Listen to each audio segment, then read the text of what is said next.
Zamislite trenutak kada vam se život mijenja u jednoj noći, kada ono što ste izgubili biva vraćeno na nadprirodan način. I to ne od strane lekara, već od jedne slike. Upravo se to dogodilo pre više od 1000 godina. I upravo zato danas, 25. jula, Srpska pravoslavna crkva i milioni vernika širom sveta slave dan ikone Presvete Bogorodice Trojeručice. Da li znate da na ovaj dan važi jedno strogo, gotovo neverovatno pravilo koje se tiče vaših ruku? Ako mislite da je samo reč o običnoj slici, varate se. Danas se ne šije, ne plete, ne veže, ne kopa. I to nije puko sujeverje, već duboki duhovni zakon koji je opstao vekovima. Pre nego što vam otkrijem pravu moć ove ikone i zašto su ruke vaše danas svete, postavljam vam jedno pitanje. Da li ste spremni da danas zbog vere odložite sve svoje obaveze i odmorite ruke, makar na jedan dan? Ja vas podsjećam da je ovo prilika da zastanete. Ako vam se ova priča dopadne, obavezno lajkujte ovaj video i podelite ga sa svojom porodicom, jer je ovo blagoslov za sve. Da bismo u potpunosti razumeli zašto je 25. jul tako poseban i zašto se danas mole za pomoć u nevolji, moramo se vratiti u daleku prošlost, u 8. vek. U gradu Damask, gdje je živeo čovjek po imenu Sveti Jovan Damaskin. On nije bio običan čovjek, već jedan od najvećih teologa hrišćanstva. Čovjek koji je svojim perom i svojom rečju branio svete ikone, u vrijeme kada je Vizantijsko carstvo bilo pogođeno ikonoborstvom. Car Lav III. Izdao je naredbu da se sve svete slike unište, a Jovan Damaskin je uprkos velikom riziku pisao moćne spise u kojima je dokazivao da poštovanje ikona nije ikonopoklonstvo, već iskazivanje časti onome koje je na slici predstavljen. Ovi spisi su stigli do cara, ali su još više razbesneli kalifa u Damasku, koji je tada vladao tim područjem, jer su mu neprijatelji i zavidnici podmetnuli lažno pismo koje je navodno Jovan poslao caru, nudeći mu izdaju grada. Kalif je poverovao u tu izdaju i u svom gnevu naredio kaznu koja je bila strašna i otkrutna. Odsecao Jovanu desnu ruku po zglobu, kao opomenu i kao trajni znak srama. Jovan je krvav i u strašnim bolovima molio kalifa da mu dozvoli da uzme svoju odsečenu ruku i da se sa njom povuče u svoju ćeliju, kako bi je sahranio na hrišćanski način. Kalif mu je to dozvolio misleći da više nikada neće moći da piše niti da stvara. Te noći Jovan se zatvorio u svoju sobu, pred sobom je postavio ikonu Presvete Bogorodice. Onu istu koja je kasnije postala poznata kao Trojeručica, i kleknuo je pred nju. Sav svoj bol i svoju tugu, svoju nemoć i gubitak izlio je u molitvi. Plakao je, molio je i preklinjao Bogorodicu da mu pomogne, govoreći joj da je ona zaštitnica svih koji stradaju i da je njen Isus Hrist najveći iscelitelj. Molio je ne za osvetu, ne za odgovor kalifu, već za milost i mogućnost da ponovo piše u slavu Božiju. Prema predanju koje se prenosi kroz vekove, nakon dugotrajne i neprekitne molitve, Jovan je iscrpljen zaspao i u snu mu se ukazala sama Presveta Bogorodica. Ona je blaga i puna ljubavi pogledala na njegovu ranu. Rekla mu da je njegova velika vera i da je molitva uslišena. I kada se probudio, pogledao je prema svojoj ruci koja je bila odsečena i stavljena pored ikone i video da je ona ponovo na svom mestu, srasla sa njegovim telom, potpuno zdrava, bez ikakvog ožiljka. Nije osjetio bol, nije osjetio slabost, već je mogao da pokreće prste i osjeti punu snagu. Ovo nije bila obična sanjarija, već pravo čudo koje je promenilo njegov život i koje od tog trenutka promenilo i istoriju pravoslavlja. Sveti Jovan Damaskin nije ovu milost primio zdravo za gotovo. Njegova zahvalnost bila je toliko velika da je odmah naredio da se od srebra izradi jedna mala ruka, identična po obliku i veličini njegovoj desnoj ruci, i da se ta srebrna ruka pripoji na ikonu pred kojom se molio, tačno ispod Bogorodičine desne ruke, kao trajni spomet na isceljenje i kao simbol njegove večne zahvalnosti. Zato je ova ikona, koja inače prikazuje Bogorodicu sa malim Hristom na levoj ruci, a desna joj ispružena u molitvi, dobila i treću ruku, onu srebrnu, i otud joj potiče naziv Trojeručica. Ovo je jedinstvena ikonografska osobenost u celom pravoslavnom svetu, jer nigde drugde ne postoji ikona Bogorodice sa 3 ruke. I upravo je ta srebrna ruka, taj detalj, ono što ovu ikonu čini neponovljivom i prepoznatljivom. Nakon ovog čuda Jovan Damaskin je nastavio da živi isposnički i da piše svoja velika teološka dela, da su postala temelj pravoslavne dogmatike. I sve što je napisao, pisao je rukom koja je nekad bila osečena, što je dodatni znak da je vera moćnija od mača. Godinama kasnije, kada je Jovan Damaskin otišao u manastir Svetog Save u Jerusalimu, ta čudotvorna ikona je ostala uz njega. Posle njegove smrti ikona je prenošena na razna mesta, ali je njen put bio ispunjen nizom čuda i iznenađenja, sve dok nije stigla na Svetu goru Atos. Na Svetoj gori Atos ikona Trojeručica je najpre boravila u manastiru Vatoped, gde su je monasi čuvali kao najveću svetinju. Međutim, sudbina je htela da ikona pređe u manastir Hilandar, a taj prelazak je obeležen jednim neverovatnim detaljem koji je ušao u sve hronike. Naime, kada su monasi iz Hilandara, srpskog manastira na Atosu, poželeli da ikona bude u njihovom manastiru, uputili su molbu za to. Monasi iz Vatopeda nisu želeli da je daju, ali su iz poštovanja ipak dozvolili da se ikona isprati, i to na magarcu. Kada su magarcu natovarili ikonu i krenuli put Hilandara, magarac je stigao do kapije Hilandara, ali se tamo zaustavio i odbio da krene dalje. Kako kaže predanje, magarac je kleknuo pred kapijom i nije hteo korak dalje. Monasi su jasno protumačili volju same Bogorodice da ikona upravo ovde ostane, da bude zaštitnica srpskog naroda i ovog svetog mesta. Tako je ikona Trojeručica postala jedna od najvećih svetinja Hilandara i tu se i danas nalazi. Čuva se u posebnoj kapeli i iznosi se samo u najtežim trenucima i na velike praznike.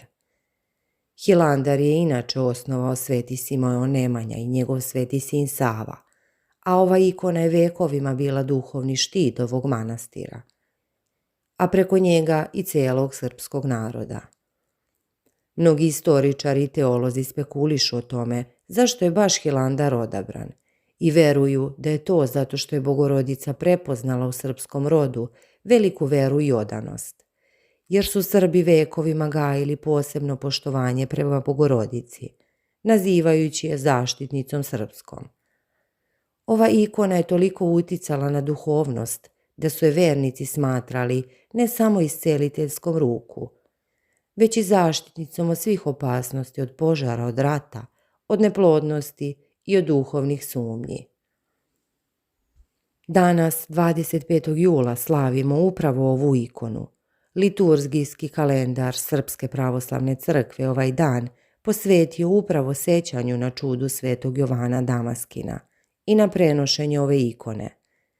Iako tačan datum istorijski nije potvrđen kao dan samog događaja, već je ustoličen kao dan njenog praznovanja. To je veliki praznik koji se u narodu i u crkvi obeležava sa posebnom svečanošću.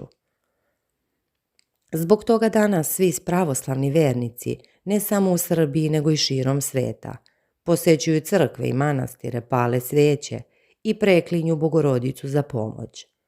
Ali, kao što smo rekli na samom početku, pored molitve ovaj dan nosi jedno veoma strogo pravilo, koje je duboko ukorenjeno u narodnoj tradiciji.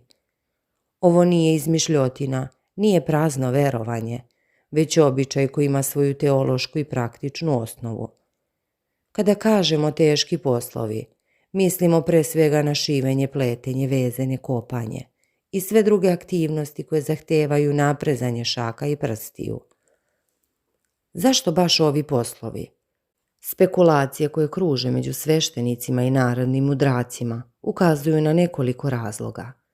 Prvi i osnovni razlog je simbolika isceljenja ruke svetog Jovana Damaskina.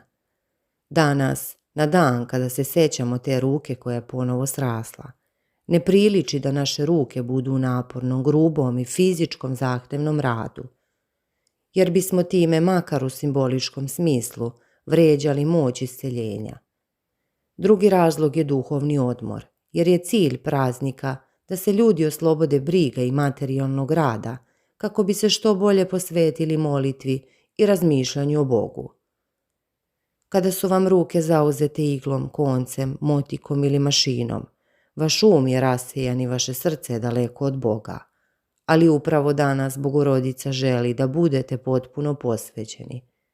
Treći razlog koji često pominju stari ljudi u selima jeste verovanje da ako danas radite naporno rukama, možete izazvati bol u mišićima i sklobovima tokom cele naredne godine, jer na neki način proterujete blagoslovi svojih ruku i time izlažete opasnost od povreda i bolesti.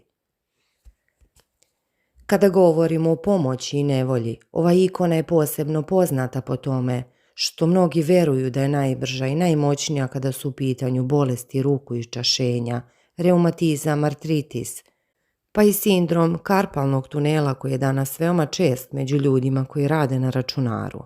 No nevolje nisu samo fizičke. Ljudi joj se mole i za duhovnu pomoć, za zaštitu od zlih ljudi, za mir u porodici.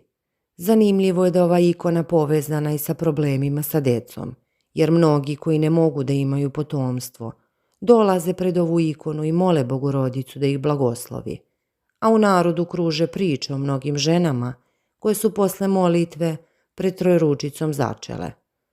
Zato danas u crkvama koji imaju kopiju ove ikone možete vidjeti veliki broj ljudi, kako starih tako i mladih, kako sa suzama u očima stoje pred njom i gorućom svećom u ruci. A paljenje sveće je obavezni deo današnje prakse.